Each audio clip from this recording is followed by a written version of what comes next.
Nous allons donc aborder le troisième thème qui sera élaboré par professeur Liane Sari et qui va se focaliser sur l'importance de l'éducation et l'instruction par le biais de la lecture. Est-ce que l'Africain lit? Est-ce que l'homme noir lit? En tout cas, il est un sachant. Il va nous délivrer ce qu'il sait par rapport à ce qui est dit. Professeur, merci. Merci Andy. Merci à tout le monde. Je vais respecter le temps, donc aller rapidement sur certaines choses et dire que je suis vraiment heureux de participer à cette rencontre parce qu'on a l'habitude de dire que pour que la révolution se fasse en Afrique, il faut qu'on soit tous les Africains, que ce soit la diaspora ou le pays, qu'on soit tous ensemble. Je pense que la diaspora roumaine nous a donné un bel exemple. Ceausescu est parti du pouvoir parce que la diaspora roumaine a formé un petit noyau comme nous sommes là. Et ils ont réfléchi. Qu'est-ce qu'on fait pour que notre pays soit libéré du joug de guerre? Et c'est ce noyau d'une vingtaine de personnes qui a permis à la Roumanie d'avancer. Bon, je n'entre pas dans les détails, mais ce que je sais, c'est qu'ils ont approché un certain nombre de personnalités qui entourent Ceausescu, et puis la révolution s'est faite. Parce qu'ils ont mis dans le coup la population. Ils ont demandé au général Passepa de produire un livre sur la réalité du système. Passepa qui était le bras droit de Ceausescu. Ce livre a été financé par la diaspora roumaine, qui a été distribué à tous les Roumains. Et quand les Roumains ont lu ce livre, ils se sont rendus compte que, en fait, voilà la situation dans laquelle nous sommes depuis des années. Nous avons adoré Ceausescu, nous l'avons déifié. Or, voilà son vrai visage à travers un livre. Si bien que, quand on a parlé donc de la révolution roumaine, les Roumains ont compris qu'à ce moment-là, c'est d'un individu qui les chosifiait qu'il fallait se séparer. D'où l'importance du livre. Le livre, c'est le moyen par lequel le savoir arrive dans un milieu, arrive quelque part. Et le livre, c'est un trésor. Malheureusement, en Afrique, ce trésor, beaucoup d'Africains l'ignorent. Et la plupart des problèmes que nous avons en Afrique viennent d'un fait capital qui est l'ignorance. La première chose que beaucoup d'Africains ignorent, c'est comme on ne les instruit pas suffisamment, ils ignorent même ce que c'est que le droit à la vie, qui est le premier droit de l'être humain. Le droit à la vie, vous n'avez pas le droit de mettre fin à la vie des autres. Or, que voit-on en Afrique? Très souvent, et on accuse toujours les Blancs de fournir des armes, mais qui utilise ces armes? Qui tue son frère? Qui égorge son frère? Qui éventre les femmes? Ce sont les Africains eux-mêmes. Si bien que depuis quelque temps, moi j'ai pris l'habitude de ne plus accuser seulement les Blancs, mais de dire que c'est nous-mêmes qui sommes responsables de notre malheur. C'est nous-mêmes. Si je prends le cas de la Côte d'Ivoire, on est arrivé à une situation où des gens ont pris des armes. Comment? C'est des jeunes qui étaient désœuvrés, qui n'avaient jamais vu de l'argent, à qui on a promis 10 000 francs CFA par mois ou par jour, qui se sont trouvés avec 500 000 francs en poche. On dit, allez, dès que vous allez changer de régime, vous serez généraux dans l'armée, même ceux qui ne savent pas lire et écrire, et ils le sont aujourd'hui. Vous avez des commissaires qui ne savent pas lire aujourd'hui en Côte d'Ivoire. Tout ça, c'est le fait de l'ignorance. Des gens qui ne savent pas lire et qui sont fiers d'être commissaires d'un commissariat de police. C'est ça l'Afrique aussi, notre réalité de l'Afrique. Parce que nous ignorons beaucoup de choses. Il y a des gens qui sont à la place où ils ne doivent pas être. Parce que mon frère est président, on me donne le directeur d'école alors que je ne sais même pas lire et écrire. On va où être? Donc il y a le problème de la culture, de l'éducation. Et l'éducation, c'est simple. L'éducation, c'est ex-educere, c'est-à-dire prendre quelqu'un, par exemple, qui mangeait à la main, lui apprendre à se servir d'une fourchette et d'une cuillère. C'est-à-dire le conduire dans une autre voie, tout simplement. Pour beaucoup de ces choses-là manquent. Et je veux toujours m'habituer sur la Côte d'Ivoire, enfin, prendre le cas de la Côte d'Ivoire. On a, par exemple, je ne vais pas ici, je ne parle pas en tant qu'opposant au régime, mais je parle de la réalité. Et comme c'est ce que je connais le mieux, c'est ce que je vais dire. Quelqu'un qui arrive au pouvoir et qui ferme les universités pendant 1 an, par exemple. On a vu ce qui s'est passé en Côte d'Ivoire. On a fermé les universités pendant 1 an. Ce sont des choses regrettables. Parce que ça, j'en parle parce que c'est l'éducation.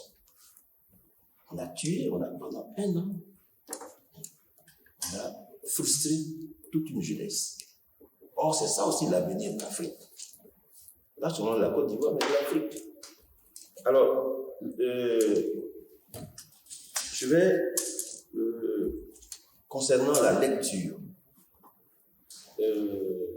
je voudrais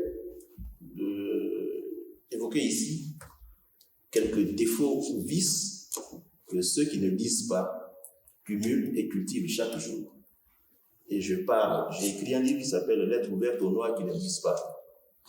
Dans ce livre, j'ai répondu d'une part à Dilly, qui est un Américain qui, sur une radio américaine, avait dit que tant que les Noirs ne liront pas, ils seront nos esclaves. Parce que le savoir est dans le livre. Il a même ironisé en disant, si vous voulez cacher un secret à un Noir, mettez ça dans un livre. Si vous voulez un Noir, vous voulez cacher de l'argent, mettez dans un livre.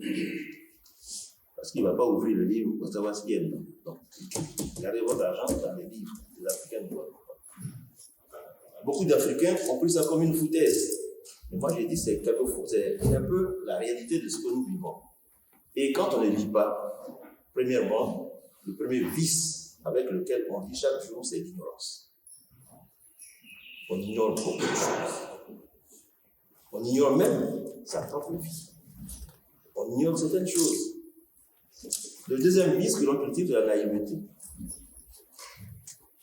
On croit n'importe quoi et sans aller contre les hommes de Dieu, on croit même que le bonheur tomberait du ciel par des jeûnes, par des prières, sauf par le travail.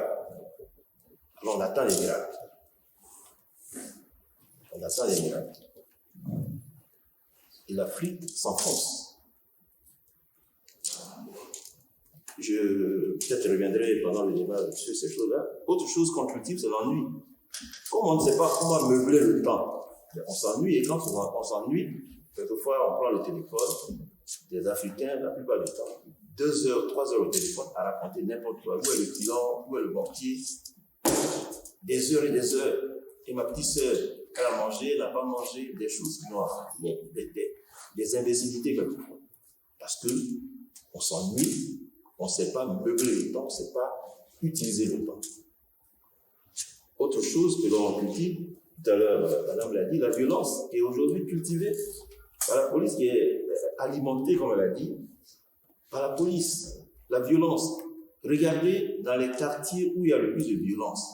C'est là où il y a le plus d'ignorance, où il y a le plus d'illettrés. Parce que les gens ne savent pas. Et donc, la violence fait partie des conséquences de l'ignorance, du manque de lecture. Autre chose, c'est l'avidité. Regardez un peu dans la vie des Africains. On achète tout. Nous sommes les premiers à avoir 2, 3, 4 portables. Nous sommes les premiers à nous acheter des habits de luxe.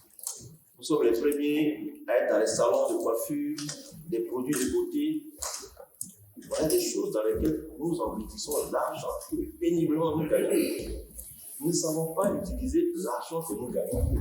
Tout ça par manque aussi de culture, par manque de d'éducation. L'argent qui doit servir, par exemple, certains, avec l'argent qu'ils bousillent ici, pourraient construire une école dans leur village.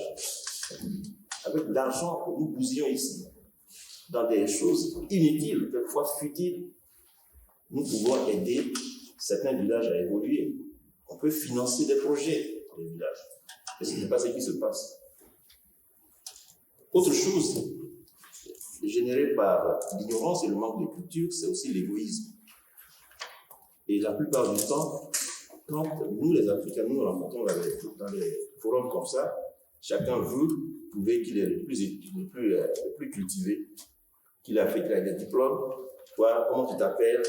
Chacun doit se présenter pour dire quelle étude il a faite.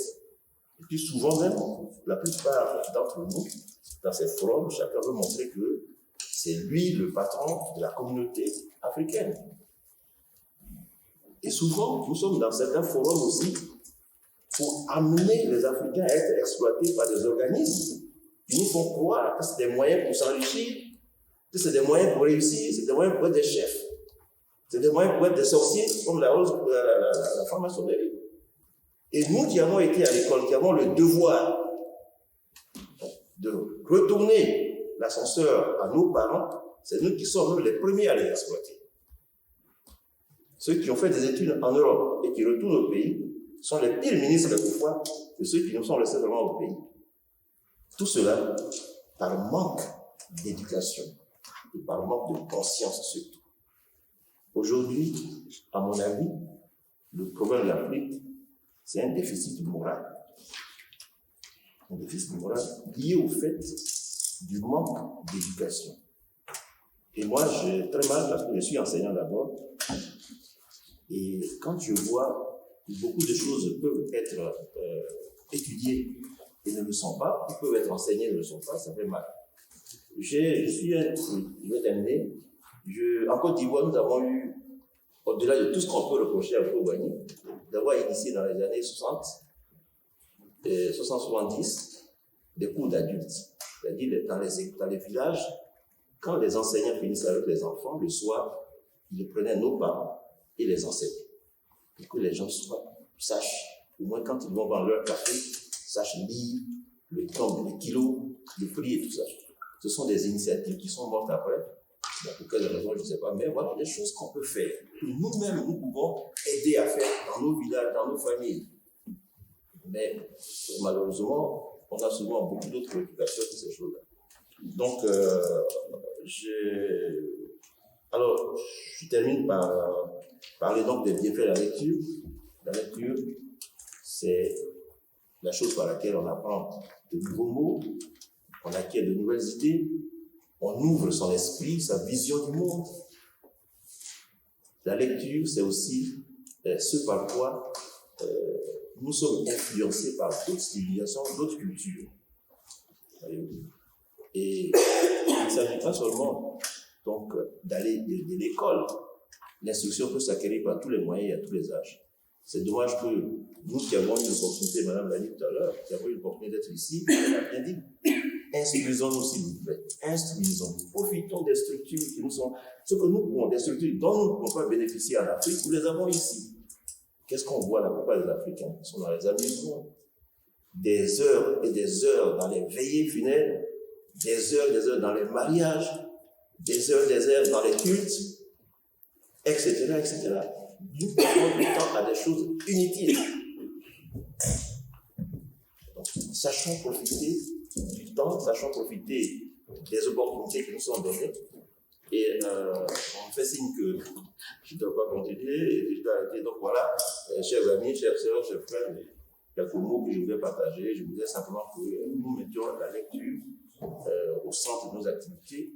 Et si tu permets une minute, je voulais dire que quand nous parlons de la France-Afrique, ce n'est pas seulement le problème de la monnaie qui est un problème, mais même les éditions occidentales constituent un problème. Ils publient le livre à la production ne coûte pas plus de plus de 5 euros. Or, les livres, dès qu'ils sont vendus par Edilivre ou par L'Harmattan, sont vendus à 30 euros, 40 euros en Afrique. Or, nous savons bien qu'un Africain qui a 40 euros en poche, il ne pense pas d'abord à un livre, il pense à un sac de riz ou à son couleur, à son électricité. Donc, on tue de façon, on va dire, méthodique la lecture. On empêche, parce que je suis encore dans la lecture, La lecture. Alors, comme la lecture, les gens ne lisent pas, il y a un autre problème. Ceux qui écrivent se découragent parce qu'ils ne sont pas vendus. Ils perdent des heures à écrire. Et ils n'ont pas de sous. Donc, on tue en même temps, et dans le cas de la francophonie, dans la France-Afrique, on tue l'écriture et on tue la lecture. Voilà pourquoi je pense qu'il faudrait qu'on soit conscient de cela. Et je voudrais vraiment, fin de fin, terminer sur un exemple d'un Ivoirien qui a publié un livre intitulé le 11 avril 2011, le coup d'État de la France contre la Côte d'Ivoire. Il a publié à l'Harmattan et ils ont écrit sur la couverture 11 avril 2011, la coup d'État de la France contre la Côte d'Ivoire. Le livre était donc invendable. Il a porté plainte à l'Harmattan. Tout ce qu'il a obtenu, c'est que c'est une faute de frappe. On a demandé à l'Harmattan de reprendre la couverture. Or, ce livre ne peut plus le voir. Donc, il y a des politiques sournoises que nous devons essayer. Donc, voilà, je vous remercie.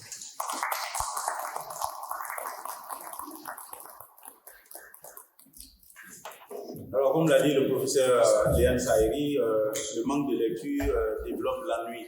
Et l'ennui, comme on le sait, la nature ayant horreur du vide, quand on s'ennuie, eh bien, il faut combler ce vide et on s'amuse. Et il y a un professeur américain, un professeur noir américain qui essaie de définir un peu ce que c'est que l'amusement. Il a dit, dans l'amusement, il y a le mot muse, qui veut dire réfléchir, et amusement, qui veut dire ne pas réfléchir. Et comme on s'ennuie tellement que c'est nous qui nous focalisons dans l'amusement beaucoup plus que le côté muse qui devait nous permettre de réfléchir. C'est nous qui portons effectivement les Dolce Gabbana, c'est-à-dire on sort de l'argent dans nos économies pour aller compter l'économie de deux personnes qui vont l'utiliser pour nous mater tous les jours que Dieu fait. Alors que quand on va dans nos réceptions comme ça, on regarde la chemise de l'autre, s'il n'y a pas de marque, on se dit mais lui n'est pas dans le contexte, c'est-à-dire que tu n'es pas ce que tu penses être. Alors qu'en réalité, c'est le contraire qui devait être. Bon, on aura l'opportunité tout à l'heure de poser des questions à nos panélistes pour qu'ils décortiquent un peu ce qu'ils ont dit.